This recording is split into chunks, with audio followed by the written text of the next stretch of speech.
Looks like the Hazard boys have done it again, messing around with integrating computers in the General Lee. Stay tuned to see how computers have impacted automotive technology.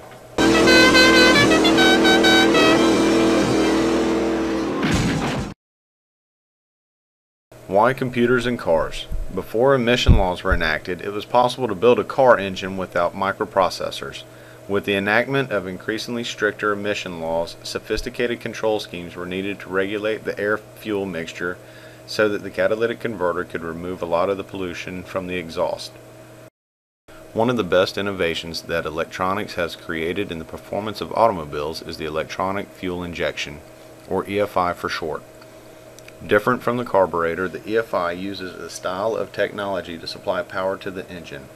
The EFI system electronically meters the fuel so that the exact amount needed is provided to the engine. This technology prevents the engine from flooding by not allowing too much fuel to get to the engine while being more efficient and emission friendly. The EFI is compatible with alternative fuels and more reliable than the traditional carburetor. It also provides a smoother ride and more engine power. In January of 1958 is when the Chrysler DeSoto was built, being one of the first manufactured cars to include electronic fuel injection. Later, other sensors like mass airflow sensors were added, relaying messages back to the EFI to keep the air and fuel mixture correct for all demands. These may not seem like the computers we know, but the electronic fuel injector and the mass airflow sensor are the most primitive type of computers in automobiles.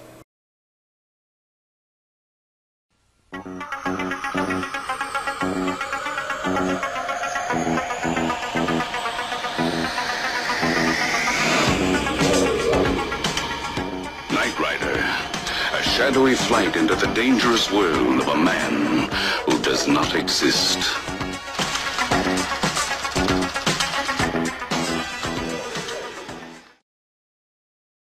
Hello, Michael. I am the Knight Industries 2000, better known as KID. My advanced computer technologies far exceeds that of the General Lee. Now let's hear what Paddy Odby has to say about present-day computers in cars. What does a present-day computer in a car look like? This is an example of a typical electronic control unit, better known as the ECU. The ECU in present-day cars is encased in hard metal to protect its vital components. A modern ECU might contain a 32-bit 500 to 1000 MHz processor. This may not sound fast compared to the 2 to 3 GHz processor you probably have in your PC, but remember that the processor in your car is running much more efficient code than the one in your PC. The code in an average ECU takes up less than 1 megabyte of memory. How does a computer in a car work? The ECU receives signals from the sensors that are attached to critical components of a vehicle. The sensors all feed information back into the computer via a wiring harness that connects to these pins. These sensors are also known as input devices. Each of these sensors can contain one or multiple microprocessors sending information back to the ECU.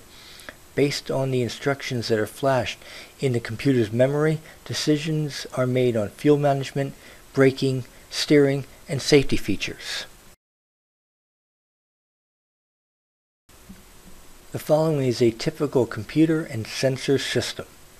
The ECU is located here. You can think of this as the brain of the system. These are a few examples of the type of sensors that monitor your engine's performance.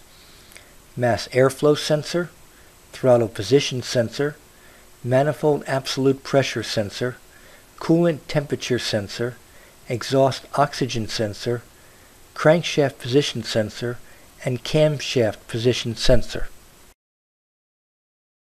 Advanced diagnostics. Issues or trouble codes are later stored in the computer's memory for a technician to investigate. If there are any issues with the systems on the vehicle, a technician can later display this information. All modern vehicles with a computer system have an access port to interface with a diagnostic tool. A modus is an example of a diagnostic tool made by Snap-on. It can be used to examine these codes and troubleshoot any issues. The modus would be an example of an output device.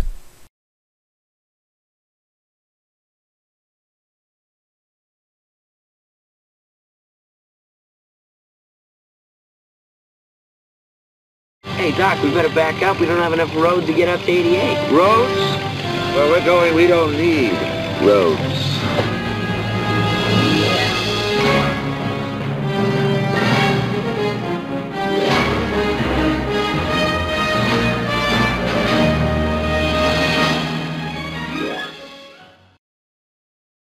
Heads-up display is becoming ever more popular and will be the norm for the car in the future. Typical information found on the heads-up display is how fast you are traveling, what gear you're in, and even the outside temperature, helping drivers keep their eyes on the road. Taking heads-up display to the next level, infrared cameras can be used on foggy days to measure where the side of the road is located. Lasers will paint the road on the windshield, making it safer for drivers in hazardous conditions. This technology can also improve vision and safety at night. Radar and laser tracking will be used to help identify objects in the road, such as street signs and other important information, and can be displayed on the windshield. Now let's see it all put together. Lower left-hand corner, we have miles per hour and what gear we're in. We've got an arrow pointing on the road showing which direction we're traveling. As we see a car coming down the road, it's highlighted in red to make the driver aware, and it's green when it's safe to pass by. As a pedestrian goes into the road, they turn red, and then back to green once they step up onto the curb. Now traveling around a blind turn here, sometimes it's difficult to see when other cars are coming, so the heads-up display can warn you and even let you know the traffic laws, letting you know the yield for this car and let them pass by safely. Another way heads-up display will work is it could actually be integrated with your smartphone. Here you see the Android and a map of where you're located on the road. Then you have a friend call in. It'll actually fast forward to the location they are, show their speech on the screen, and you can even see from a camera on their car what traffic conditions may look like up ahead. Another new feature of cars of the future will be cars will be directly connected to the internet. Cars will communicate with Wi-Fi towers around the country just like a mobile computer or smartphone does. Why is this important, you may ask? Have you ever walked out of the mall and noticed a new scrape on your car that wasn't there before, and no one left a note to let you know what happened? Well, the car of the future will have tiny cameras all around it. They'll be able to take pictures of this car, and possibly even the license plate, and then email those pictures back to your smartphone, letting you know what happened. Another good use will be, let's say it's dark outside and you may be afraid to go out to your car because you're in a bad neighborhood. Well, now with cars of the future, they'll have cameras in there and they can email you pictures of any bad guys that are out there waiting to get you. Hopefully the coast is clear. Another way that computers and cars are being integrated together is you will be able to email your car maps and directions. BMW, one of the pioneering automobile manufacturers, has teamed up with Google, and this technology is in its infancy.